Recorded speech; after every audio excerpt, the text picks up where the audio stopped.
give a warm welcome to the hosts of The Bride of Alternate Ending.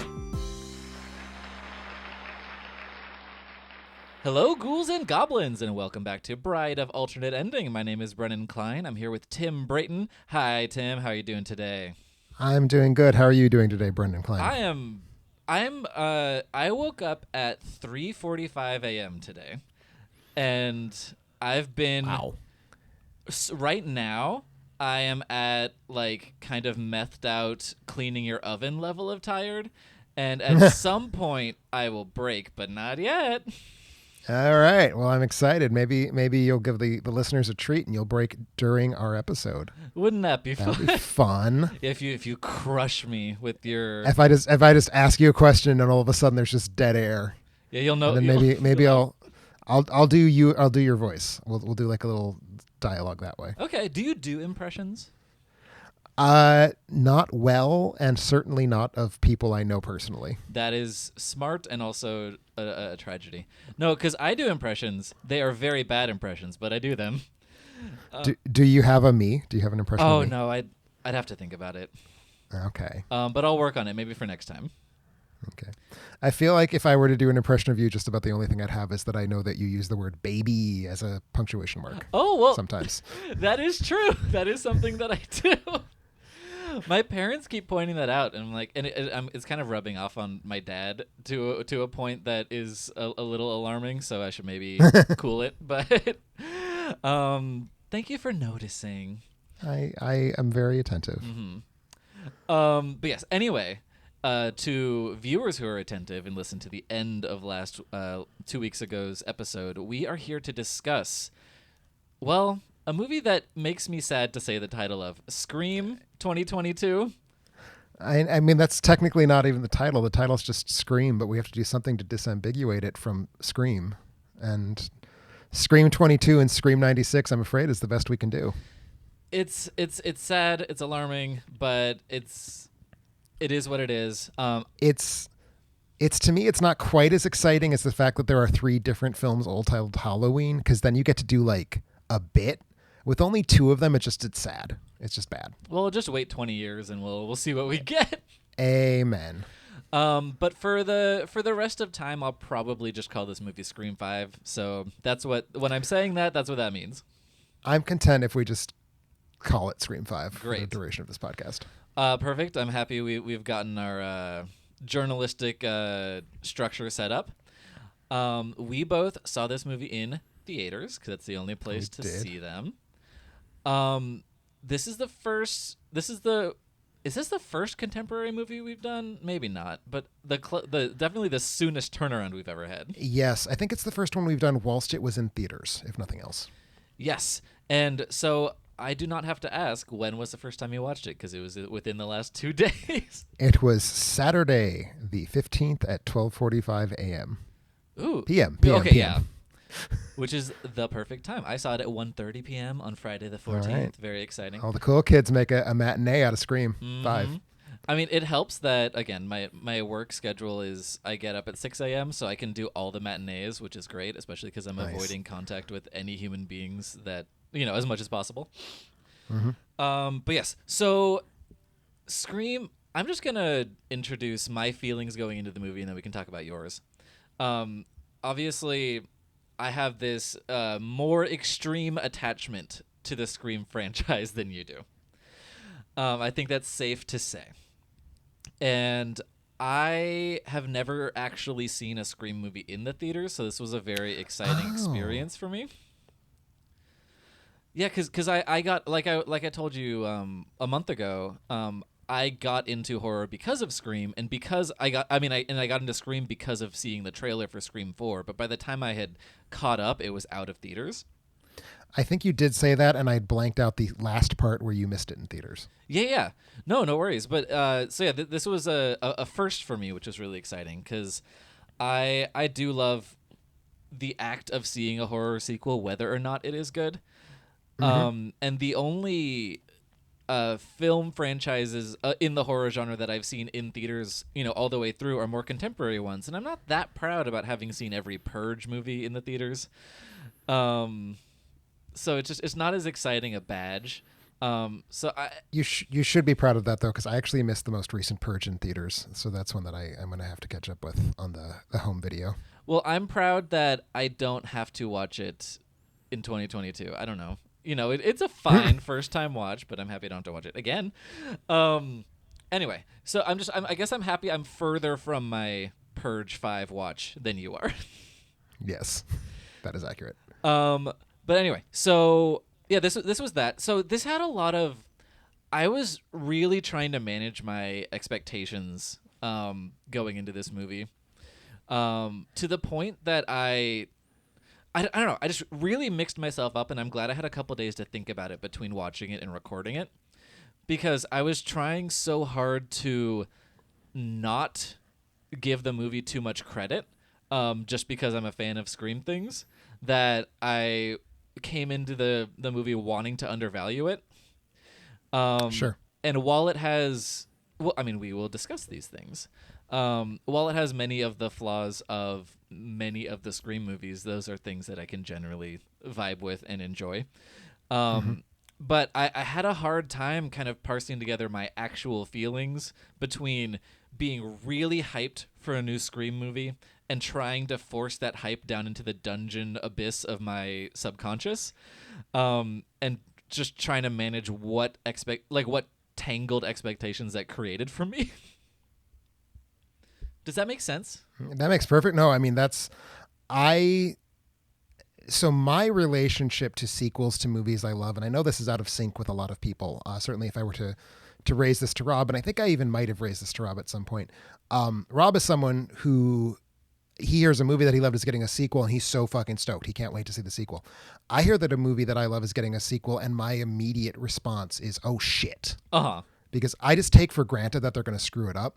So it's very easy for me to go into a sequel dreading it rather than feeling hyped for it. But I certainly get and understand the psychological situation you just described, in part because for me, sequels are such a rich ground for disappointment that like I get the sort of need to inoculate against that disappointment in advance by sort of trying to cramp down your hype as much as possible. Yeah. Okay, good. I'm glad you do, especially because I don't feel this way about really any other franchise that they're making movies in right now. Like, even movies that I fully enjoy, or franchises that I enjoy, like all the sequels or whatever. Like, when there's a new Chucky movie, I know I'm probably going to like the new Chucky movie, but I'm not like exploding out of my shirt to see it. Sure. So this was new for me because, like I said, this is the first Scream movie to exist since I got into this whole thing. Which is awesome. Yeah, no, I'm very excited about that. But ultimately, that is not your relationship to Scream. So how did you, what was your walking into the theater experience like? So I will say a couple things. First, as we talked about on our episode last month, I think it's even fair to say infamously, I am not a fan of Scream. I didn't see it when it was new. I don't believe I saw it until 2009. I finally caught up with the Scream trilogy as it was at that point. So when Scream 4 came out, I did see it in theaters. I was ready for that. But don't care for Scream. Didn't care for any of the films, really, although in the month since we recorded that episode, I did go through to rewatch the sequels and discovered, not exactly to my surprise, because it was always my favorite of the four, Scream 2 really just ballooned in my estimation this time around. I really fucking dug Scream 2 when I watched it this time through. But sort of the upshot is that the last thing I did, the last two movies I watched prior to seeing Scream 5, I rewatched Scream 3 and Scream 4. I hate Scream 3. It's, I think, easily the worst in the franchise. Yeah, and I don't. Almost everyone would agree with you. And I don't much care for Scream 4. I don't think it's really doing anything that I enjoyed seeing. So I was sort of putting Scream 5 in an exceptionally good position to impress me, because the bar was not live up to Scream, which for me would not be a high bar anyway. It was, oh, for God's sake, at least be better than Scream 3. And that is a easy test for a motion picture to pass, I believe. It is, and they did pass it. I should say so. Yes, and that was fun. That was a fun Letterboxd rewatch to follow along with you on. And yeah, Scream 4 is ugly as shit. Scream 4, I don't think I appreciated in 2011. Me neither. How much of a shot on video in 2011 film that goddamn thing was. Yeah, it inspired a very angry letterbox list of mine of movies that I like but are super ugly to look at. I enjoyed that list. Oh, thank you. I will say that is to me a strange mental space, because if a movie is unpleasant to look at, I cannot like it. But that's because I'm a cinematography nerd. So yes, and I am less. So I come to a movie narrative first and look at how the aesthetic supports the narrative. Right. And the aesthetic does not support the narrative, which is why those movies are like not as close to 5-star movies as they would be otherwise. And I will say there was, not that I want to start talking about Scream 5 until we're ready to, but in Scream 5, because as a Scream movie, its job is to comment upon its existence as a Scream movie. At one point, a character is talking about her relationship to the Stab movies, the in-universe analogs to the Scream movies. And she says about the first one, ooh, yeah, it was really overlit. And with Scream 4 so fresh in my brain, I just wanted to like screech at the screen like, no, it was not overlit. That is what movies are supposed to look like. So. Well, Stab was overlit. Okay. And I know, but my memory is that Stab was lit identically to Scream Probably. because that was the bit. And I mean, yes, if you grew up on a diet of 2000s and 2010s horror cinema, 90s horror cinema is bright. And there's no question that it's brighter. But also, which I don't have a problem with. I don't have a problem with that. Like low-key grays are not my favorite aesthetic. I feel like we will have some to talk about modern horror aesthetics as the course of this conversation goes. So I don't want to shoot my wad on that now, but I think that's definitely something I want to put a pin in because I agree with you. Great. Well, yes. Okay. So it is time to dive in. Considering this is the thing that I do, as we just discussed, we should talk about the plot. I'll start, and you can jump in if there's anything that I'm missing, because this is a movie I've only seen once. So yep, brand new to both of us. We've only seen it one time. Mm-hmm. So basically, and also, like I said, I'm operating on like negative hours of sleep, so my brain's kind of pinging around my skull right now. I am so excited to see how this plot summary breaks down then. I'm very eager. Okay. So we open on Tara Carpenter, and already we're doing that thing that I don't really like knowing horror movies to do, which is name people after horror directors, especially John Carpenter. I think that I am never on board with it, but I am least on board with it when the name is Carpenter. Yes, because we've been doing that shit since 1986, and it's I mean, obviously, Scream is designed in such a way that kind of thing is part of the thing, but in most horror movies, it is this kind of like screaming or rattling thing that shakes me right out of the movie because it's so absolutely clunky and obvious. Ditto the character named Wes later on. I have enormously unsettled feelings about naming a character in this franchise Wes, particularly naming that character Wes. Yeah, very... Yeah. That is not a character whose function in the narrative justifies that gesture. I agree with that. And a lot of people that I saw on Twitter who, first of all, are super horny for Scream and can't really be trusted, and this is coming from me, were like very moved by that tribute, and I was like, okay, and you know what, that's nice, but it also had a 4 West title card at the end, and I thought that was the right move. That was the right move. The 4 West title card was very sweet, especially because it was 4 Wes and not in memoriam Wes Craven or anything. And I agree that would have been the right amount of gesture to make. Again, if you're gonna name a character Wes, I'm probably never on board with it, but there are other characters in this script as written where I would have been more on board with it. Yes, I agree. Anyway, so we literally haven't said anything about the plot. We talked about one person's name. We have talked about one person's name, but that is part of the plot. It is. If the plot is what is presented to you on screen in the order it's presented, that's part of it. Yes. But yes, Tara Carpenter, played by Jenna Ortega, is this film's Drew Barrymore character. And the thing... Well, okay, we'll get there. So essentially... And once we get to the big spoilers, I'm going to, kind of draw a veil over that. We're not doing spoilers right this second, but I am going to get you to, like, maybe the third way point through the movie. I think I think we'll both probably comfortably agree on the point you can get to before it constitutes talking about spoilers. Hopefully. But yes, so essentially she is being menaced by a caller on her family home's landline. But also she's texting her friend about it because she has a cell phone, obvi. Because it is 2022. Yeah. Oh, thank. And the youths have cellular phones. In which they can, send textual messages. She does not have an iPhone because she's got those little green bubbles. Do you know what else you can do with your cellular phone? You can have apps. Apps. You can also clone, apparently, quite easily. Cloning cell phones is quite the plot point in this movie, which implies that at least one of the characters is an employee of a Verizon store, but I don't think they had quite worked that out. Yeah, I mean, that's not explicit, but one of them could. That's my head, because I don't think you can just clone someone's cell phone. Yeah, I mean, You can steal their SIM card, but that doesn't seem to be what's the argument. But that's getting us into the weeds. Yeah, it's getting us into the weeds, and that's getting us into whatever. So anyway, she's being menaced by Ghostface. The inimitable Roger L. Jackson, who also played Mojo Jojo on Powerpuff Girls. I don't think I knew that. Yes, that's the voice of Ghostface. That makes me excited. I'm happy to know that fact. Oh yeah, he's great.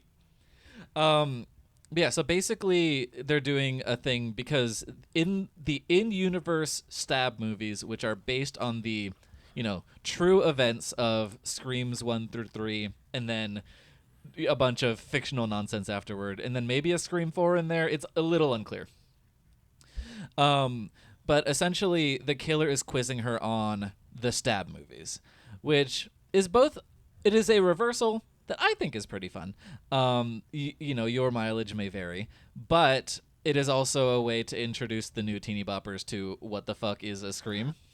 In this case, my mileage does not vary. I think that was a super smart way to approach it. I really liked that. Okay, great. Me too. And I actually have a list of in-jokes that I liked and ones that I really hated. Wes is on the ones that I hated. But one of the ones that I did like, because I like stuff that builds out the universe of like the things that have been canon previously versus making stupid jokes that don't make any sense. But I really liked because there's a gag where she's looking up the cast list of Stab on her phone while Ghostface is quizzing her. And as she's scrolling through the list, you can see that Jennifer Jolie played Gale Weathers, and that's Parker Posey's character from Scream 3. Right. And because in Scream 3, she does say she's played Gale Weathers in all 3 movies. And I was like, I like that interconnectedness there. I caught that. It made me very happy. The whole fake IMDb page made me happy. Like, that was just a good thing. Yes. Okay, great. So I think we might be more on, well, we'll see. But I think we might be more on the same page in terms of what worked or didn't of the kind of meta-ness in this movie. We will see. I mean, there's the meta-ness in this film, I think, is interesting for reasons that we'll get into, I'm sure. But it also, the meta-ness felt more like something that was glued onto the film in a lot of ways than something that was like built along its spine to me. But we'll get there. Yeah, I 50% agree with you. But we'll get okay. there. So anyway, she's menaced by Ghostface. She gets stabbed the fuck out of. It is incredibly brutal. Ghostface is particularly strong and harder, better, faster, stronger is his whole vibe with the knife in this particular entry. But here's the twist of this opening narrative. That character keeps being in the movie. Which is the first time that a Scream movie has actually done that. That character ends up being the sister of Sam Carpenter, played by Melissa Barrera from In the Heights, and Vita, the show on Starz, that is by far her best role. She is working at a bowling alley in Modesto with her boyfriend, Jack Quaid, whose name is something. Reggie? Richie, I think. Yeah. Richie. They go back to Woodsboro to take care of her sister. They meet a bunch of the new teeny bopper friends who are all in some way related to, well, most of them are in some way related to someone who has existed in the franchise before. Right. And the kind of sad, kind of funny because it's sad situation is that this is a more diverse group of kids. But because of this concept, any character of color has to be mixed race because they have to be related to one of the many, many white people that have been in Scream. Right. So that is an element of this. But anyway, so it seems pretty clear that whoever is Ghostface this time is trying to create a quote-unquote requel, that thing that's half reboot, half sequel, that has legacy characters tied in with new characters, a la Halloween 2018. And part of the kind of continuing storyline that is more appealing to fans of the original is the fact that these characters are related to people that we've seen and heard from before, largely from the first Scream, but in one case from Scream 4. Yes. And Yes. of course, Dewey, played by David Arquette, gets dragged in once again. He is, at this point, kind of he's been forced to retire as the sheriff. He's kind of a drunken trailer trash lout. He divorced Gail Weathers, the Courtney Cox character, some years in the past, and that seems to have kicked off a spiral that has led him to be miserable and alone in a trailer. Mm-hmm. Like, Dewey, I haven't heard that name in a long time. Like that kind of character. Yeah. He is, to make it only slightly more blunt than the movie itself does, he is Han Solo from Force Awakens. Yes, exactly. But yeah, Gail Weathers, who played by Courtney Cox, is now the host of a like Good Morning America type show. And Neve Campbell is a happy mother of twins, potentially with Patrick Dempsey's character from Scream 3, is a vague potential hint that might be the case, but that would be weird. I didn't pick up on that hint, but that would track. Her husband's name is Mark, and I believe that character is Mark Kincaid, but I might be wrong. Even though I just watched that movie barely any days ago, it did not leave enough of a blip in my mind other than irritation that Patrick Dempsey was in front of my eyeballs. Yeah, exactly. Like, why would it matter? But yes, so obviously events kind of conspire to bring in our legacy characters and have them mix and match with the new characters, but we'll get to it. But that's kind of the basic setup. People getting stabbed. We're trying to solve this mystery again. The sisters have a dark and terrible secret that is kind of the clue to their estrangement as well. Mm-hmm. Anything else you would want to add before? I think that gets us as far as we dare go before we start to hit spoilers, and I do think there's a lot to talk about without ever needing to touch on spoilers in terms of what's working and not working in the film. So I think we need to go as far as we can before we start to pull in that kind of nasty material. Sure. Obviously, not many people will have seen this yet. It's brand new. Mm-hmm. I believe as of the point that this podcast is going live, I believe the film will have been in theaters for 7 days. So we don't want to. It'll have been 2 weeks when this airs. Well then, you should have seen it by now, so we're just going to spoil the hell out of it. Well, we'll tell you when we start to spoil things. Well, anyway, is there a first thing that you wanted to bring up, Tim? I mean, I would contentedly just go in the order that the film presents these things, because I am not done talking about that first scene. Great, yeah, let's go back. So, it was not clear to me from your tone of voice how you feel about the fact that the character who is menaced in the first scene survives to become one of the main protagonists of the film. I think that is an interesting reversal and one that I have no problems with, although it did rob us of having a splashy celebrity cameo, which is not necessarily a value add, but something I was kind of placing bets on who it might be, and I was thus frustrated in that department. That is fair. To me, Scream 4 already kind of shit the bed as far as that goes, because they managed to have no fewer than 6 celebrities get menaced by Ghostface, only 2 of whom really trigger my that is a famous person response in the form of Kristen Bell and Anna Paquin. So for me, that wasn't something that I was expecting to get a great celebrity cameo at this point. I really liked it. I was like, oh, that's a cool way to shift things. And the movie's whole thing is it's a commentary on what it insists on calling requels. I find that word horrible. Well, yes? No, you're right. Oh yeah. No, I have always heard them referred to as legacy sequels, or if we need to be fucking cute, legacy sequels. Disgusting. Disgusting, but I think in the same way that Scream 4 was really weirdly overinvested in talking about reboots when it's not in any way, this film seemed a little bit too invested in the idea of, well, it's a reboot as well. It's like, it's really not. And kind of the reason people get excited for them is that they're specifically not reboots. And I think Halloween is a good point of comparison. The whole reason Halloween 2018 was like hyped was because, oh, thank God, it's a Halloween that's just following on the first one, and we don't have to deal with all the like 17 different lines of continuity. So I guess in that sense it's a reboot, but that's not, Scream's not that. So the word requel just pissed me right off. But the movie's whole thing is like, well, once you do this thing, once you bring in these legacy characters, once you're doing a decades later sequel, you're sort of obliged to start twisting and turning and seeing the same thing but with different tricks. And I think leaving the character from the first scene alive was a really cool way to usher that in and to let us know right away, okay, there will be different stakes. This will not be doing the same thing the same way that other Screams have done. So actually, I was quite on board with that choice. Yes, and ultimately, so was I. I thought it was a very, largely a good scene. I read your Letterboxd review, and I know you're not a fan of Jenna Ortega, the actress who is basically, this is a single-hander scene. Yeah, it is, for sure. So that's the thing. I think the scene, once it becomes about her being menaced by Ghostface, is so good. Mm-hmm. I think it is really super tense in ways I was actively not surprising. I have never found the Scream films tense, really, except for a couple of individual sequences in 1 and 2. I found this film routinely tense.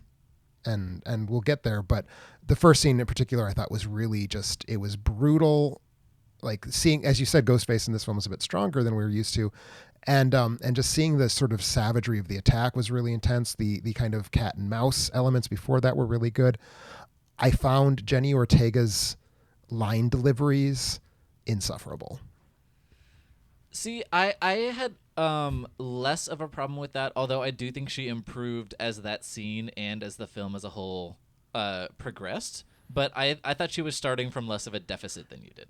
That's fair. To me, when she's talking about elevated horror, and it's not just the actress, it's the writing, I found that scene to be the absolute worst case scenario version of what a Scream in 2022 is going to consist of. Got it. And also no one... Sorry. Go ahead. No one taught her how to pronounce Babadook. Right. Yeah. But it felt very... I mean, obviously the Scream movies thing is to talk about what are the current trends in horror, and that is a trend in horror right now, but it was being written in such a tonally strange way, and she was delivering it. I left that scene wholly unsympathetic to her as a character, and a big part of the reason why was I thought there was so much like arrogant snottiness in the way she was talking about elevated horror, which is fair because people who talk about elevated horror that way are arrogant and snotty. But I think we're also not meant to not like her in a way that I was not liking her as a result of that scene. Yeah. No, I totally hear that. And also because that's kind of a hallmark of the Kevin Williamson character, Right. is, being arrogant and snotty and kind of disaffected and too smart. And that kind of dialogue, you really have to sell charisma to not be an asshole. And she didn't have a handle on it in the beginning of that scene. And that's just true. But also it's hard to spit out that particular set of lines about elevated horror. And that's the thing. I'm not laying it all on her feet. Like, it is badly written. Yeah, It's not as badly written as the material about torture porn in Scream 4, where it's very clear the people making the film have not seen torture porn. Mm-hmm. But it is also written from a place of, I don't know, it rang very false to me. That everything about elevated horror rang very false to me. And there's not much of it. It really doesn't survive past this scene. But, mm-hmm. But yeah, just having a 17-year-old girl who's like texting and whatever, just really just pull out phraseology about like meditations on motherhood and grief, and just it's too Kevin Williamson-y, too Kevin Williamson-y too soon for this character. Right, especially given that the authors of this film are not Kevin Williamson, and I think do not write dialogue the way he does, and for the most part in this film don't try to. That's a really no. You're right. That's a good point. That's the most that they're trying to echo that, and I feel like they feel like they have to, Right. because it's the opening scene of a Scream movie. Right. But yes, you're right. Like it generally improves. Like so the whole concept of the trivia once we get into it is really solid. And then the chase / stabby stab sequence is very solid as well. Mm-hmm. Definitely. But yeah, okay. So was the second thing you wanted to talk about like the next scene, or is there something I should? I mean, I don't necessarily know that I have a list of things I want to talk about. What is most burning in your thoughts that you need to put out there? Well, I suppose without spoiling too much, I guess we should talk about the kills. This is a slasher movie. Yes, it is. And we have talked about how Ghostface is, an upgrade in this one. Ghostface still is eminently fallible and knockdownable, which I still enjoy.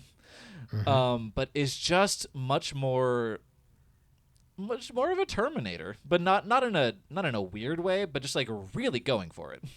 Mm-hmm. There are one thing that I think is ultimately really interesting about the Scream movies is that most slasher movies and slasher sequels get increasingly preposterous in like the weapons and the kill setups and the gags, but Scream manages to do a lot with pretty much just the knife. Like they don't switch up what Ghostface is using as a weapon too often. Right. There have been occasional times when he has used a gun, but I think only ever after he's been unmasked. Yeah, guns. Or they've been unmasked. Guns only show up in the third act whodunit sequence of Scream, which is great, as it should be. Agreed. But there are these little gags that keep coming. Like in that opening scene, Jenna Ortega gets the knife through her hand, which is a gag that we saw in Scream 4 also. But it's a great gag whenever it happens. Yep. And there is a death scene. I believe it's the first proper body count death scene, where Ghostface does this quick kind of jab puncture into a guy's neck with the knife. Yes. Yes. It's really unexpected. It's unexpected. It's very persuasive. And then later on, there's like a trio of these because then someone gets a knife stabbed sideways through their mouth. Yeah, and then there's the third kind of oh my god, the Holy Trinity of that is the knife that's going through the side of the neck, front to back. Mm-hmm. Oh, I thought that's the one you were just talking about. No, I was talking about I will. Can you say what setting this death occurred in? It's in the parking lot outside the bar. Oh, okay. Oh yes, you're right. I was thinking of the one that occurs in a house. No, because that one's really slow. That's the thing about right. that Oh, that's one. a good point. That's a good point. But basically, yeah, the one I was talking about is Ghostface just goes wham with the point of the knife and just like splits open the guy's jugular and starts spraying blood. That's right. That does happen. But yeah, so there's all these really interesting ways of just being really horrible to someone with a knife that are very interesting to watch. It is, I think, unequivocally the violence is ugliest here. Like there's a cool quantity to it. I mean, we just described 4 very cool things, but it is the most unpleasant of the screams at the level of its death sequences in a way that, to me at least, sort of evokes the kind of really good, just horribly unattractive deaths from like a 1980 or 1981 slasher film that kind of got immediately sanded out of the genre by the MPAA. Yes, I agree. Like Tom Savini's best work, at least in my opinion, is 1981's The Prowler, which is a movie that when I watch it, well, third act is the most boring. But when I watch like the scene of that knife plunging through the top of that guy's skull and his jaws kind of moving as in it is unsettling and unpleasant and really magnetic to watch. And the best of these kills do kind of reach that point, which is a great thing to do for horror. It is. And I take for granted, I haven't actually read up on this, and if you have, then you can correct me. I know in Scream 4, they used a digital knife blade. Like there is no knife. And I assume they did the same in this film. If they did, it certainly the effect worked better, which, I mean, 2022 versus 2011, it should, but also I did not feel the knife was weightless in a way that I felt the knife was weightless in 2011. Yes, it is very present and very disturbing in a lot of the the things that it's doing to the human body. Mm-hmm. And that's exactly what slasher movies mostly lack. Agreed. Is that sense. And I think something that Scream has generally been solid at is, if not establishing a character with depth, establishing a character you don't want to see brutally murdered. Agreed. And making it a challenge to watch that happen and boosting the horror through that. At the risk of going into spoilers, but I think we can avoid it for still. The second body count death, the one that you corrected me, where the knife goes very slowly into his neck, that is a character I was not anxious to see die.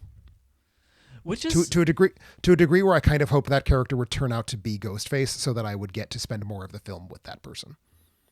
Interesting. I need to talk about that with you, but we'll once the spoiler veil is drawn, we'll talk about it.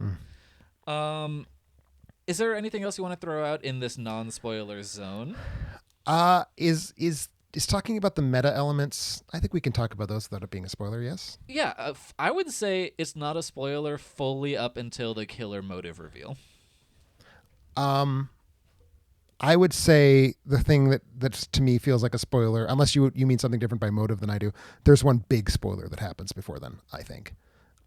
But yeah. In terms of, when you say motive, are you referring to Can we talk about how this film is about fan culture? Yes, we can talk about that. Is that spoiler without lapsing into spoilers? Well, I would say that every Scream movie, we understand that, and it is executed better or worse, but we understand that the Ghostface killer is trying to create a movie. Yes, correct. And in this case, the Ghostface killer is trying to create a requel, and I wouldn't consider that a spoiler. That isn't where I want to go is further than that. Oh, well, let's look, if you really we're gonna get into soft spoilers at this point. Yeah, how about that? We're not gonna name names. We're not gonna say who dies. We're not gonna say who the killer is. We're on the steps into the pool, but we haven't. We're still below crotch level. We yes. haven't. You're in the part. You're in the kiddie wading part of the pool. Mm-hmm. If you're an adult, your knees aren't even wet at this point. So the conceit here is, and at one point you said in your plot synopsis, it's a little foggy how this fits in. It's actually, I think, quite crisp, although that might be because I just rewatched Scream 4. So Scream 4 opens with the two characters watching Stab 7. Like, that's text that's in the movie. Uh-huh. Scream 5 opens in the wake of Stab 8. And Stab 8 in this universe is the first film. So as we were told, Stabs 1, 2, and 3 are Screams 1, 2, and 3. Stabs 4, 5, and 6 are fictional narratives still using the characters from Stab 1, 2, and 3, which already raises its kind of like there are rights issues there, and people have to sign away their life rights, and so when like Sydney keeps complaining they keep making these movies about her, it's like, well, they don't, because you would have sued them years ago, and you would have won. So that's a problem. I kind of, as a meta thing, I have a problem with both Scream 4 and Scream 5, because it's like, okay, if you wanted this to stop, really Stab 1 is the only one that could have happened without lawsuits, because it's based on a book, but that's different. So Stab 8, we are told, does not take place in that continuity. It does not involve any of the previous killers. It involves basic characters. It involves Ghostface, the iconography, but doing very un-Ghostfacey things. It's a sort of out of continuity sequel. The thing that I was thinking of would have been Halloween 3, Season of the Witch. Obviously, the filmmakers are keeping in mind something much closer to contemporary cinema. And what has happened is that the toxic fan base of these Stab movies has gotten very, very angry at these changes. And so we are led to understand the killer in Scream 5 is a mega fan of the Stab movies who wants to get revenge basically against Stab 8 by creating a scenario that could create a Stab 9 that would be an actual sequel. Yes. And the thing that maybe I wasn't clear, but the thing that I was saying is that it's not clear if the events of Scream 4 were ever included in a Stab movie. And it doesn't seem to be the case. I think they cannot be because Stab 7 exists before Scream 4 exactly. and Stab 8 is not based on the Scream characters. Yeah, it is explicitly that. Yeah. And you have to have picked up Stab 7 as being... You basically have to have noted when Stab 7 and Stab 8 are introduced, but yes. Yeah, I do think that adds a wrinkle in the continuity that's not particularly helpful. That particular fact, but it's too in the weeds. It doesn't actually matter. It doesn't actually matter. But yes, the Stab remake, I kind of think of it as like the Child's Play remake or Paranormal Activity Next of Kin, which had literally nothing to do with anything. Right. And that kind of thing, like in the more contemporary end. Did you enjoy the kind of Last Jedi dig that Rian Johnson directed Stab? I admired that they made it explicit without making it explicit. Okay, that's a fair amount of compliment to drag out of Tim. But that gets us to the thing, which is that, and I've already mentioned Han Solo, Force Awakens is name dropped, although Last Jedi is not, I think conspicuously so. It is very clear to me, like it is screaming from the hilltops clear. The commentary here is on the fans of Star Wars, the anti-fans of Last Jedi, and to a much smaller degree, the backlash against Ghostbusters 2016. Mm-hmm. But it's mostly about Star Wars because it's all about toxic fandom, which is a phrase that I think really entered sort of our lexicon with the reactions to Last Jedi. As you say, there's a little reference to, the Knives Out director directed Stab 8, which is implausible, but as a way of pointing us towards Last Jedi without saying Last Jedi, fine way to do it. My issue with this, it's kind of twofold. The Scream fandom, I believe, uniquely has not turned on the property. Like more so than any other individual franchise fandom I can name, Scream fans love all 4 Scream movies, has been my experience. So I'm a little reminded of in Ratatouille, of all things, when they end the movie with a critic who's just a giant asshole and like, I shouldn't be a critic anymore. I should just love things. Which even in 2007, I was like, of all studios, Pixar is the one saying, well, critics are meanies. You have only ever enjoyed just the most robust love from critics. And in the same way, I'm getting like, so of all the franchises to mount a like, our fan base didn't get it when we wanted to do something new, Scream is not the franchise to do that in. B, Star Wars isn't a horror movie. It's a sci-fi movie. And I'm just like, this is a strange theme to bring up in a way that I get that Scream's like thing is to do meta commentary on how we watch movies, but it has always till now been meta commentary on how we watch horror movies. And these are not themes that I see intersecting with horror fandom to the same degree that they interact with other fandoms. I completely agree with you, except softer. Okay. Essentially, I think that you could be generous and say that this is perhaps about certain responses to a lot of the discourse around, the new Halloween trilogy, or things like that. But I'm specifically thinking of the Halloween trilogy. I don't think anything in it inspired quite as much hate as the Last Jedi thing that they're obviously invoking here. But I would say that the kind of like gatekeepery, horrible fan stuff is happening over there, and that is the movie that they're most mimicking in terms of like the horror movie that they are closest to that they are mimicking, even though they're doing Star Wars more than anything. Sure. And I have perhaps just not encountered that discourse. Well, you're not on Twitter. That's true. It's also potentially, and this is not a weeds I want to get into very deep. It's always tough for me to talk about toxic fandom because I actually do really dislike The Last Jedi. And so it's hard for me to like go into the place where we need to defend The Last Jedi against its anti-fans, because like I'm one of the anti-fans. I'm not to the degree like we should harass Kelly Marie Tran off of Twitter, but I'm also like it did miss the point of Star Wars pretty hard, is my feeling towards that movie. Well, look, I also am no great fan of The Last Jedi. I'm a fan of that one scene where the soundtrack cuts out and everything's really pretty. It's a good scene. It is a great scene. I don't love that movie, but there's reasons to not love that movie that are valid. Oh, for sure. And there are the reasons that those people choose to not love that movie, which are very different things. And that's very different things for sure. But anyways, back to the sort of question at hand. I just was unaware that there was an anti-Halloween 18 discourse as such. And I certainly take your word that there is. There certainly is. It's much less potent, but it's out there. Okay.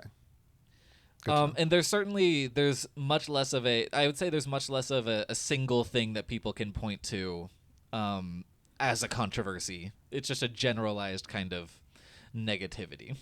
Okay. And same thing sort of applies. I don't have any real affection for Halloween 18 either. I mean, I have no idea what these people are saying about it. And I think Halloween Kills is out and out bad, but of course Halloween Kills would not really have been a factor in the creation of Scream 2022. No, it wouldn't have been. But yeah, ultimately, no, you are right. But I do think that within the world of the specific thing that they're also trying to emulate, I think you can pull a reading out. So it didn't completely not a gel for me. That feels better then, because for me it really did feel like Scream is now talking about Star Wars in a way that just confused me more than anything, because it's like, this is not what Scream has done. Mm-hmm. And the bits where, so it sets up elevated horror in that opening scene, you know, it's about this, it's about trauma, it's about et cetera.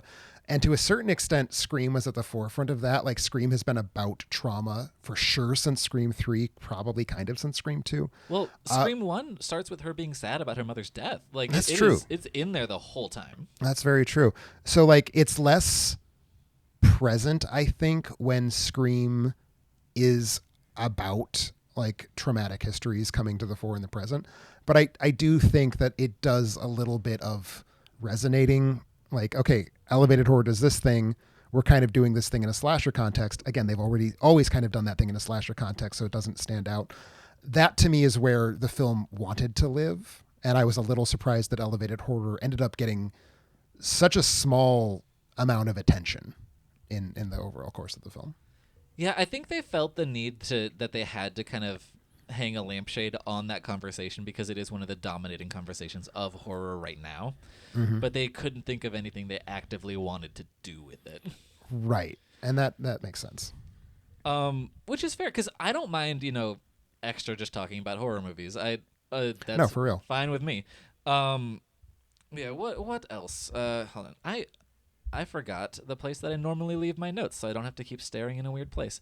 Oh, while we're still on the Stab remake, the single joke in this movie that I think most makes me feel like you feel about most of the jokes in the first Scream is the scene where the fans are complaining that Stab, the remake, wasn't called Stab 8. It was just called Stab Again. Mm-hmm. And I'm like, you can't just do that. Especially because, and we haven't talked about it other than to register that it makes us both unhappy. This is now the third remake, if not third remake, the third version of a major horror film whose title is identical to a previous horror film that is not an active remake. There was The Thing, 2011. Mm-hmm. There was Halloween 2018. And now there is Scream.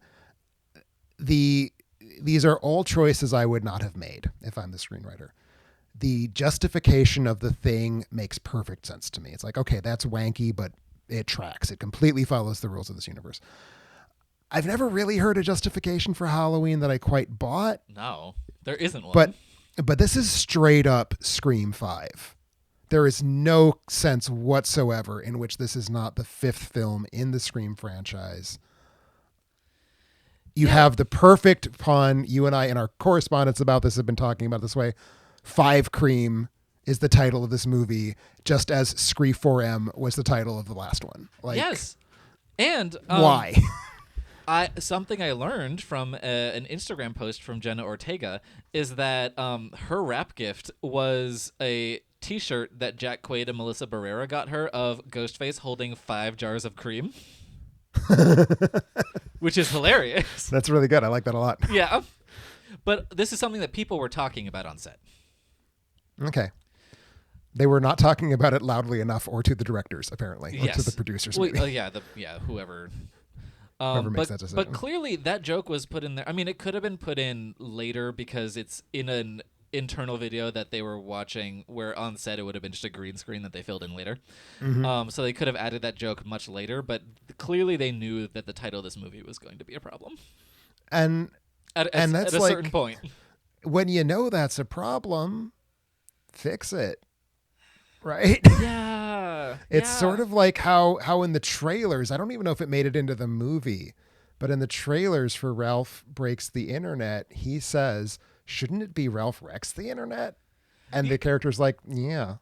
And it's like, okay, so why didn't you do that? It? Yeah. So make it right, dumbass. My God. But yeah, so that's that on that. I would. What else do I have that's like non-spoilery? I do like.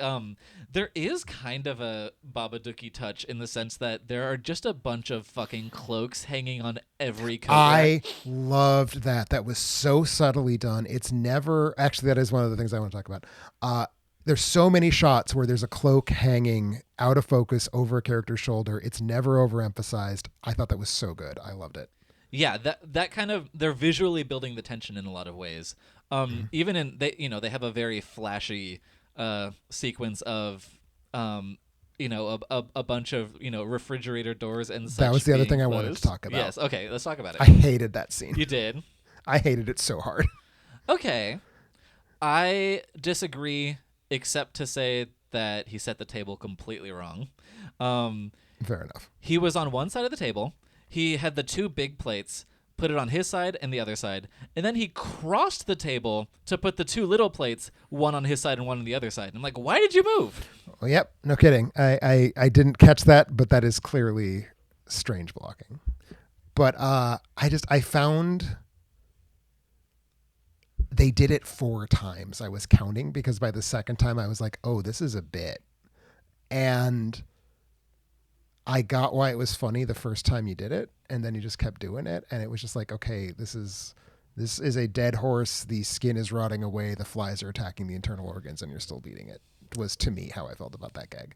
Okay, I hear you. It's one of those things like that fucking joke in Family Guy where Peter Griffin hurts his knee and he's going like 30 times in a row. I regret to say that my knowledge of Family Guy is nowhere remotely deep enough to understand what you just referenced, but sounds annoying. I have a very shallow knowledge of Family Guy, so I thought we might be able to match up. It was an internet my thing. knowledge of Family Guy is not even shallow so much as that the floor is a bit damp. Got it. But so essentially the idea of that kind of joke, it really depends on your patience with a joke, and if it stretches its limit, sometimes it's going to be funny, sometimes it's going to be not, just depending on who you are. But that's true of any joke. That's true. And like, I think the sort of canonical example of this is the rake gag in The Simpsons when Sideshow Bob just keeps tripping over rakes for like a minute. Uh-huh. And that to me is a great example of they push it too far and they bring it back and it becomes even funnier at the end than it was at the start. Okay, so that's the kind of reference I was trying to evoke. But poorly, because the Family Guy joke is not funny, because they're just copying The Simpsons. But anyway, that was just the thing that came to mind first. Sure. It did not bother me, but I can see completely why it would bother you. I think now that we've phrased it this way, I do think part of the problem is they just needed to keep doing it, maybe make it a runner throughout the film. I don't know. Rule of threes says the third time he closes the door, there's going to be a thing. That doesn't happen, but then they only do it a 4th time. So maybe the bit would have worked for me if they had just like every time someone walks into the kitchen, it happens like 5 times or something. Maybe I would have bought into it then. I don't know. I mean, I do think it was not so much a foregrounded running gag anywhere else but that scene, but we did get a couple. I think there was a fridge moment in the opening scene. And then there's the 2 girls in the basement. There's a fridge moment. Right. That moment, I think, was a more conventional false scare from a slasher film. For me, it wasn't so much the doors It was the musical sting that happened every time a door shut. If the music hadn't been there, I don't even know if it would have registered to me as a bit. The music is really what sort of tipped me into the red on it. Got it. No, I totally hear you. I do think the cloak thing that we were just talking about is much more effective. Right. And to me, it's because the cloak thing is not being flagged. The door thing is being flagged. Again, the music, every single time it happens, the music stings. It's like a little violent thing. And I think that's why I like the cloak so much better, is that the cloaks are just there. You have to notice it. You have to be attending to the movie. Yeah. That is really nice. And that's the kind of thing that, it is part of why this movie is generally successful at building tension in a lot of ways. My hot take, this is, I think, the tensest Scream. It is also the Scream that worked the best for me as a slasher movie out of all 5. I don't have a reason to disagree with you. Okay, I would say as far as being actively tense and tension being built throughout a scene, I do agree with you. I think for me, the first Scream is the one that still makes me jump the most, but that's a completely different thing. Right. And I think for me, it was, we touched on this. I think the brutality of the kills and the lingering over the kills was something that I feel like I haven't really seen in this franchise. There are local exceptions. There's the garage door kill from 1 immediately leaps to mind. But this, it was like almost every single kill was just, it stayed on camera. And I think that's what sort of gave me that like vintage slasher movie feel. Yeah. And also, I mean, the directors of this movie, they're from Radio Silence. They're the guys who made Ready or Not with Samara Weaving. And they know how to put someone through the fucking ringer. Like, that's something that they're good at. There's a sequence with Jenna Ortega in the hospital in a wheelchair trying to wheel away from the killer. Oh, man, that scene. And the act of doing that is ripping open the stab wound on her palm. Mm-hmm. And it is brutal. There's one point, and again, it's not like the point of the shot. It's just in the shot if you're there to notice it. She's like on the ground. It's a close-up of her face, but since she's on the ground, her hands and arms are kind of like pressed up against the camera as well. And so in the bottom right corner of the frame, you see her bandage, and it's like crimson with all the blood that she's like, that is a fucking good shot. Yeah, no, there's some good shit going on here, especially when it comes to kills and especially when it comes to tension. I would say, for me, like the kind of in-jokes, they weren't 50-50. They were about 60-40 positive. Okay. I do think the weakest element is the way that they integrate the new characters, especially as the second act folds into the third act. Right. But that I would want to talk about kind of beyond the spoiler veil. Totally. I do think I get why this film felt that it absolutely had to bring in all 3 of the main series characters. It is not entirely to its benefit that it had that feeling, I don't think. I have to agree, which is really disappointing to me because I love seeing those 3 again. Right. Dewey was brought into the film very smoothly. I really liked what they did with Dewey. I don't know if I've ever liked David Arquette's performance better as Dewey than in this film. Gale and Sidney in that order, I think, were just a little clumsily written in. Very much so. And I just don't think they get enough to do, and yet they still keep stealing time from the new people so we don't get to learn about them. Right. So that is a big problem for me. I actually think, without spoilers, I think this is probably the weakest third act of any Scream movie other than Scream 3. I probably agree with that. Because I really enjoyed this movie, but I think the way that they set the pieces on the board, it was not ready to deliver a Scream third act. I think that is correct. The only reason I'm not in full-throated agreement with you is I still might like it better than Scream 4, but clearly it is very far behind 1 and 2 in terms of its third act. Yeah. Shall we do it? Shall we plunge? I will offer a phrase that I think transitions from not spoiling to spoiling whilst itself not being a spoiler, but this is the point where you need to think about stopping if you haven't watched the movie yet. Okay. I think one of the big problems I had with the movie as a whole certainly a big problem that sort of echoed throughout the third act. It was so easy to guess who the killers were. The first two people, because it's a Scream, so it has two killers. That's not a spoiler. That's just a series mainstay. The first two people I thought might be killers were the two people who were killers. Yeah, I think that's very fair. I would say, okay, I'm gonna lift the spoiler veil unless you. All right, yeah, spoil away. We're ripping out the rug. Boom. I would say the reveal of Amber as the killer is the easiest to spot because it's like, why else are you in the movie, and it doesn't make any sense. And the actress whose name I do not have in front of me, I think it's Mikey Madison, but I'll double check. Okay, she is leaning into it a lot. Yeah. I would say, like, okay, a lot of my problems with the killer reveals in the third act, I think, are problems that Scream as a franchise hasn't been able to avoid in several other entries, so I'm trying not to be too harsh on it, necessarily. Yeah, Amber is Mikey Madison. Because I remember when we talked about the original Scream, you said it was too easy to guess, like based on like Matt Lillard and Skeet Ulrich's performances. Ultimately, that's based on their performances, and that's kind of how I could guess Amber as much as anything was the performance. This one, that's just the way it was written. It's like, well, who would it be if not those two? Well, can I say the other one? Yeah. Who would it be if not Richie? Like, how are you not already immediately from the first time he shows up in the movie? Second scene, first scene, no. Once it becomes clear he's going to be a character who stays in this movie, how are you not immediately seeing the way that they're seeding in that he could be the killer? To me, yes, I agree less that he's quite so obvious in that. Especially, I mean, it just depends on how much you want to really be looking at the mechanics of the whodunit. Sure, because they are tossing a lot of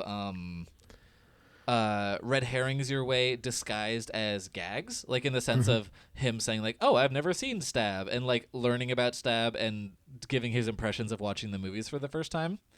Right. And that running gag, it seems like it's just a meta joke, but it is, trying to disguise the fact that he's the killer. I think that's fair, and certainly the first time it comes up when he's in the car and she's like, how have you never seen Stab? It plays as a joke there for me.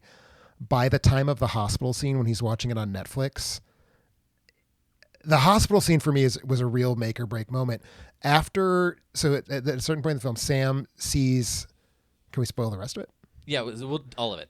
Sam is the daughter of Billy Loomis, the killer in the first movie. She's his illegitimate daughter, and she has visions of him, played by Skeet Ulrich, with that makeup. Yeah, not makeup, but the de-aging technology. Yeah, Grand Moff Tarkin in her backseat.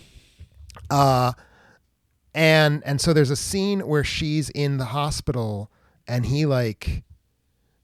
she sees him in the mirror, and then Ghostface comes for her in the hospital. And and we also learn at this moment that she's on antipsychotic drugs. I think that's when we learn it, right? Like, we already know she's on pills.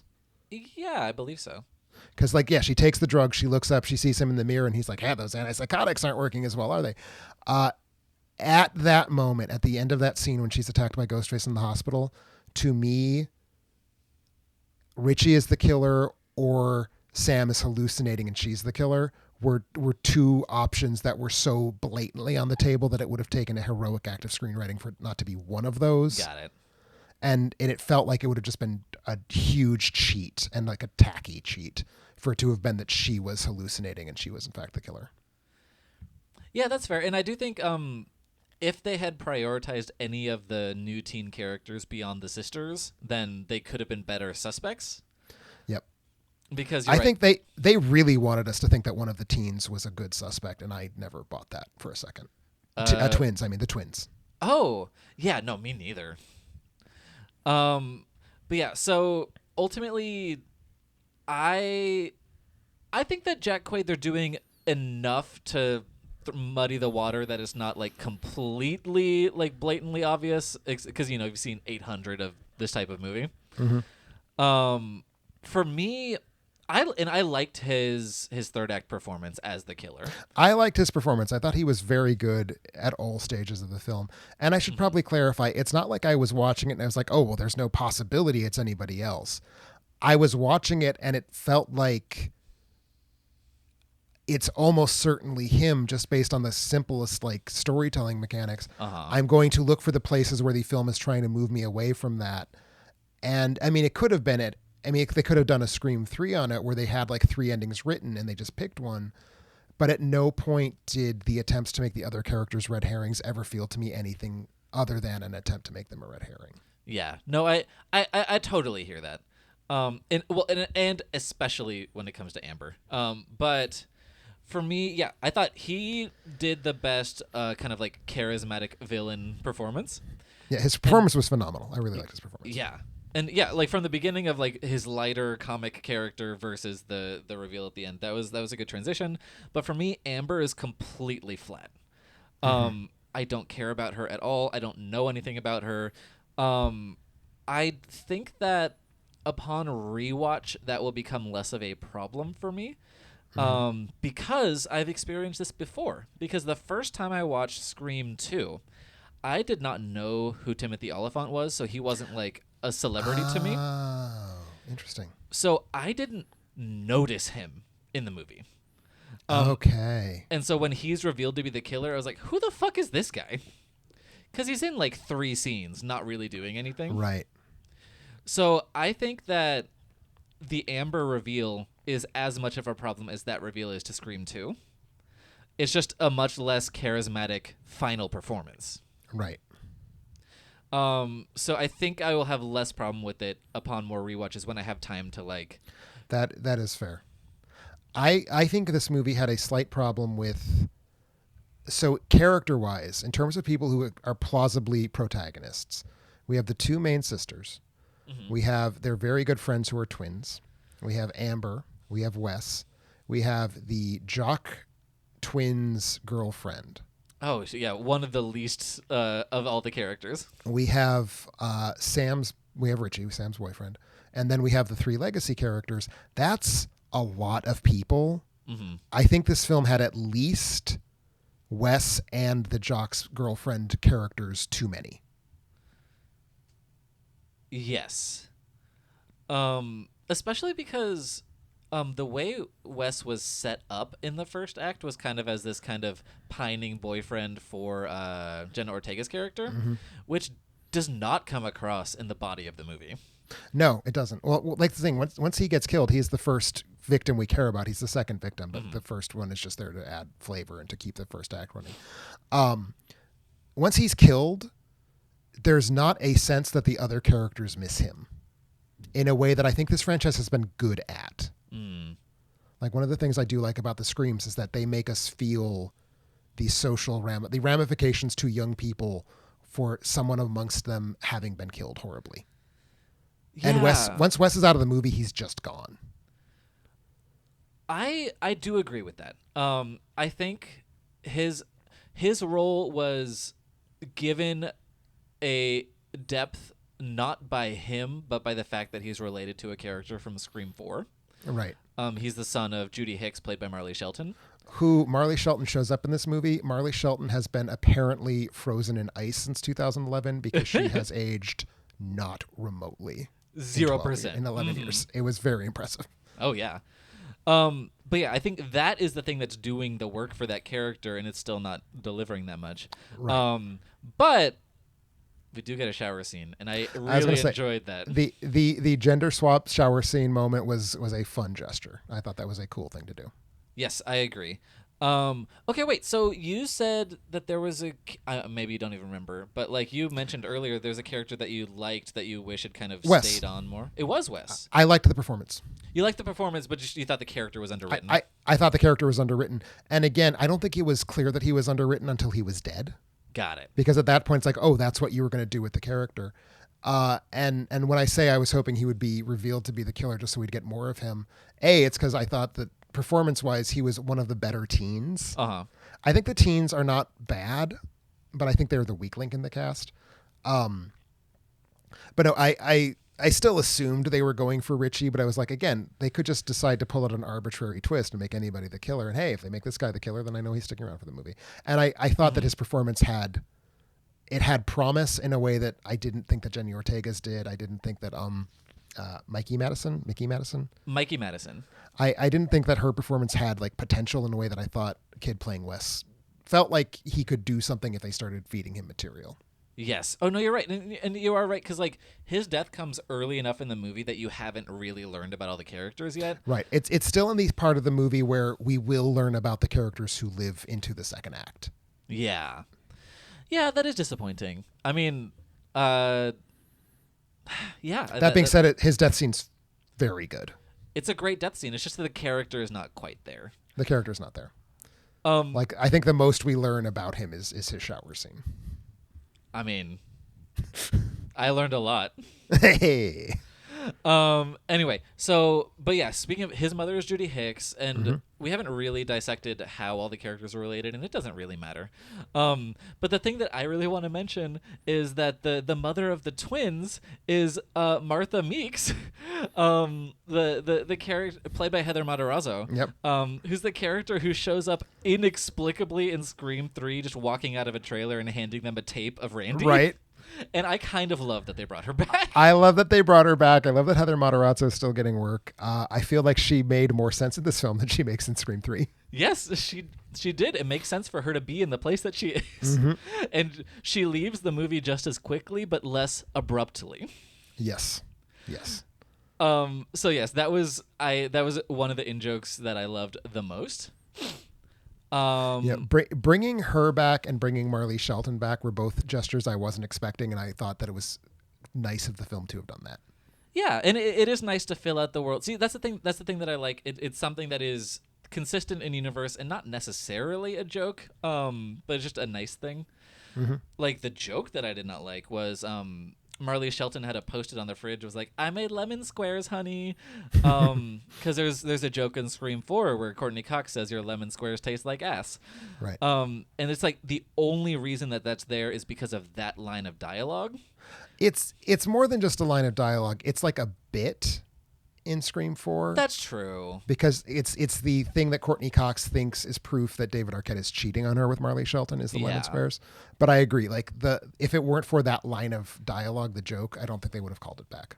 Yeah, exactly. Yeah, see, that's the thing. It's the idea of the motivation for including it, I guess. Yep. But anyway, now that we're here, now that we're living in spoiler zone, is there anything that you specifically want to mention? Not specifically, no. Although, yes, there is a take it back. Again, insofar as this is The Force Awakens and insofar as Dewey is Han Solo, kudos for killing him off. I thought that was a brave storytelling choice. I'm glad they made it. I think the scene was handled very well. It was handled very well, and frankly, that fucker deserved it. He didn't shoot the killer in the head. The fuck is his problem? But yeah, so that's on him. That's on Dewey. Yep. R.I.P. Godspeed. Yes.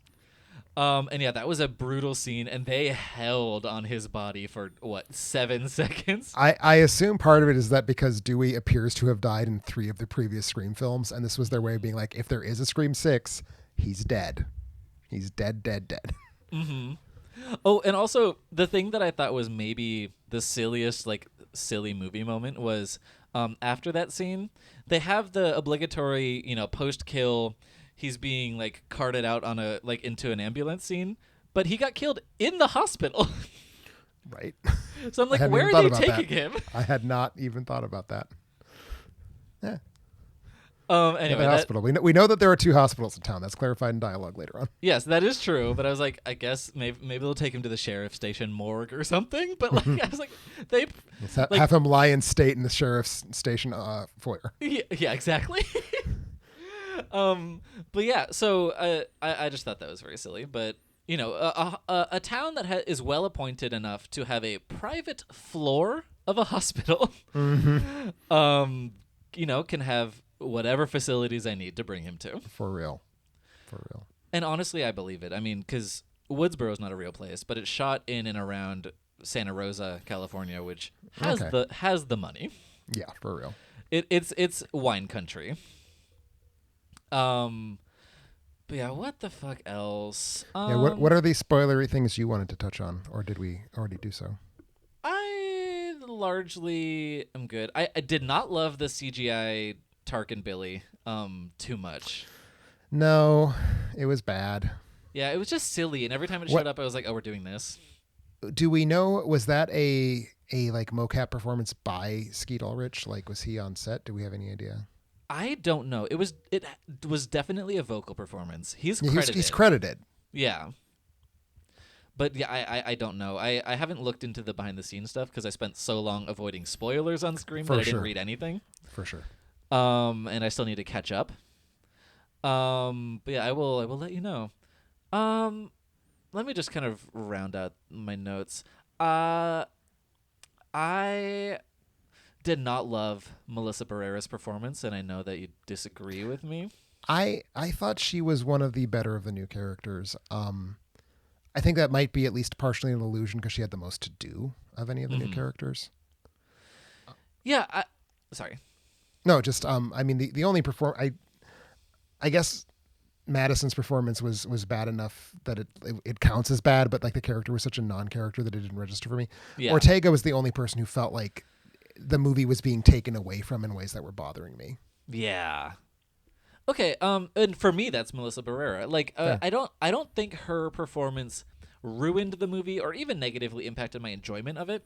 But the thing is I'm in her corner because I really liked Vita and I liked her performance in Vita.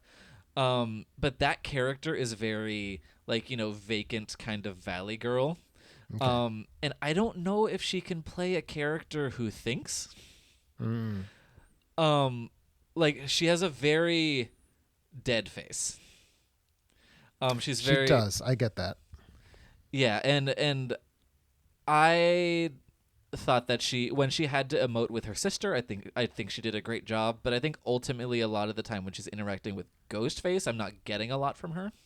Okay, that's fair. I can see that. And then ultimately I think that Sydney and Gale add almost nothing to the third act conflict in the house. They add nothing, and like even though I earlier said I think it takes more screenwriting shenanigans to get Sydney back, and I stand by that, I think Gale is just, she does nothing at all. Like there is no positive impact she has on the film's plot. Sydney at least gives us a sort of sense of like generational trauma, which the film already has, doesn't need it, but at least she's tapping into that. Gale's just there because you don't make a Scream without Courtney Cox. Yeah, and I agree that you don't, but they didn't find anything for her to do. My theory is that a little bit of that is COVID-y reasons. Because they shot this was one of the first new films to start shooting during the pandemic. Right. And this was pre-vaccine, like people hadn't quite established how to do that yet. Mm-hmm. And I definitely feel like her getting shot in the gut immediately and not coming into the house, it felt like a COVID thing to me. Okay. Because before that, she's only interacting with the legacy cast members and not really with anybody new. And I think Melissa Barrera once, but not with a lot of people. I hadn't thought about that, but that's a very good point. Generally, I did not get any Cody vibes from the movie, which I was worried I would. But I'm trying to get at why she feels so inorganic to being anywhere, and I feel like that might be it. I mean, I think that's part of it. I think the movie was doing such a good job of motivating its story through its new characters. Again, with David Arquette swooping in as the Han Solo, the Obi-Wan Kenobi, what have you. But it was doing such a good job of having a compelling story. Every other film, Sydney's the protagonist, right? And in this film, she's not. She doesn't need to be. So swooping in those legacy characters just because they're legacy characters did feel irrelevant to the story being told because it's not their story. Yeah, no, you're right, because they can't be the ones to kill, well, both the killers, like to have the climactic ending moment, because that belongs to Melissa Barrera, and she does a great job with it. That was a very fun, just going ham on Jack Quaid sequence. Right. But ultimately, yeah, I think that third act, with several major exceptions, is a little bland. It is. It's assembling, well, because Scream has a structure for how a Scream third act is supposed to go. But I think it's relying a little too much on reusing gags specifically from the first one. Mm-hmm. Like I would have liked the turnaround Jamie sequence better if that hadn't already been done better in the first one. That sequence really fell flat for me for that exact reason. It was the most not tone deaf, but like the flattest of all the we're just going to do a gag that you've already seen bits. And there are several of them. That was the one that felt just the most lifelessly staged. Yeah, it was just generally disappointing in that way. Just that is where it actually felt a little tired. Like it was leaning too hard on things that we've seen a million times before, and that wasn't the problem with the movie for the most part. Right. Agreed. And yeah, I mean, I think that's what I have to say, or the bulk of what I want to say about it, other than if there's a sequel, I hope Sydney and Gail get more to do, because I don't want to get rid of them personally, because I like them, but they just didn't do anything here. I wouldn't need to see Sam or Tara again necessarily. I wouldn't mind spending more time with the twins, because they both have dewy ending moments of surprise, we're alive, we're in the ambulance. So yeah, I think there's enough there to play with where if they get greenlit for like an Insta sequel, that I wouldn't mind going back to that well. Sure. No, I would be curious to see where they play it out. I mean, I don't think there would be a sequel that doesn't have Sam and Tara. I know, but I also wouldn't see. I don't have the connection to them. I think they did well being the emotional core of this movie, but I'm not like, I need to see them again. Well, yeah, and I mean, for sure, if there's not a Scream 6, I will not consider that to be a crime against cinema. I mean, I don't know that you would ever, but... Fair. But like in a way that, say, to go back to this film's very favorite touchstone, if there had not been a Star Wars Episode 8, Star Wars Episode 7 would have sure felt pretty dumb. So... that's true. Like, it feels like things have been rounded off. I don't feel like there's more to this universe that I need. That is true. Yeah, they told the story that they wanted. They largely did a good job. I am a proponent of, and I know this is not at all the way that you feel, and I know that this is contributing to the death of culture and whatever, but I'm a proponent of everything getting a sequel forever until the end of time, as long as we're also still making original stories and all that shit. I mean, it's that as long as that's the killer, I think is the problem. Yeah. No, well, see, that's the thing. In my perfect world, we're just getting everything. Right. But because I watched all the Children of the Corn movies, and you do the same thing where it's like, I like getting into the weeds on a super twisted and gnarled, crazy series of where they're just like, what the fuck are we doing? Is David Carradine in this one? Who knows? And I enjoy that. So I don't mind sequels going on forever, but I typically don't expect 4 sequels in the same year, I would say. Wink, wink, Marvel, we can calm down. Are they sequels, or are they merely tendrils of one ever-expanding weed? Yeah, like the Briar Patch and Sleeping Beauty. But anyway, any final thoughts on 5 Cream? Yes. We haven't talked about relative to the other films. I mean, we've talked about it as an object relative to the other films, but just straight up ranking. Ooh. I don't like this series as much as you do. I've made that clear. Yes. I think I said my ranking going into this film would have been 2, 1, 4, 3. Okay. And I'm now going to provide my updated rankings, because I don't know if it's clear from what I've been saying, because I feel like I've said a lot of critical things about this movie, but that's what I do. I'm a critic. I liked it. I liked it a lot, actually. I really had a good time. It scratched my slasher itch so hard, definitely harder than the other Scream movies have. It was long. The meta elements were clunky. The legacy sequel elements were clunky, but for the most part, when it needed to make me feel like I was having a good time, I was feeling it. So I dug this movie. My current ranking, one viewing in, is now 2, 5, 1, 4, 3. I could easily see this becoming my favorite Scream movie after I watch it a second time. Awesome. That's really great to hear. And it is genuinely a good movie. The things that I have qualms with about it, I think will always be problems with the film. But I also feel like every Scream movie has something that is not perfect, because nothing is perfect. Right now, for me, I'm at 1, 2, 5, 4, big gap 3. Because I like 4 a lot more than you do. Sure. But I think with a couple rewatches, it would be a hard decision for me, But 2 and 5, I would say, are on the playing field to kind of keep swapping with each other as I rewatch these movies. Sure.